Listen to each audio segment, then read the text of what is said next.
Kyle, can you tell me a little bit, I know you do the termite inspection, but do you also look for dry rot when you do your inspection? Yeah, so a lot of people call it a pest report or termite report. It's a wood destroying organism report. So we're looking for termites is one of the main things we're looking for, but we're also looking for dry rot. And most of the time, a lot of times we find 90% of the time when we find stuff at a house, it's dry rot and not termite. So it's not. So we are looking for dry rot quite a bit. Really what we're doing is you'll see us walking around with a ski pole, it looks like, or a probe stick and a screwdriver. It's called a brashness test, and really all we're doing is we're testing the wood. And you go to a brand new piece of wood, poke at it, it's going to be solid. If it's got dry rot in it, you just poke right through and the wood splits apart.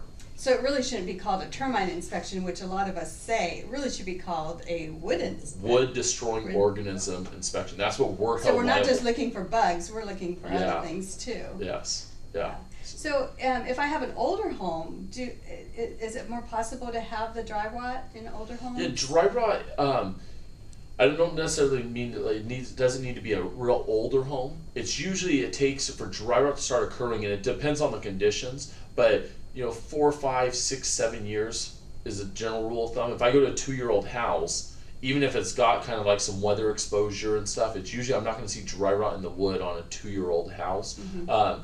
The older the home, it's basically the less maintenance it has. I mean, you should throw on some fresh paint so that the paint really holds everything together. That one side of the house, always look at that one side of the house that the sun beats on the house all day and the roof eaves don't stick out and the rain's hitting against it all day.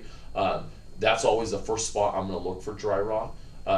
Some of the other really good tips is don't have your sprinklers spray up against your house. If you have wood siding, make sure to walk around the house when the sprinklers are on and that you don't have sprinklers spraying on there. That can cause dry rot. I see that and rain gutters. Rain gutters being full of leaves and the water just pours back onto the roof eaves. Where the roof eaves, the tile is perfectly fine. There was nothing wrong with the roof covering, but the water pouring back just over a period of time caused dry rot. So those are some really good tips. Really good tips of things we don't think about. Yeah. Thank you.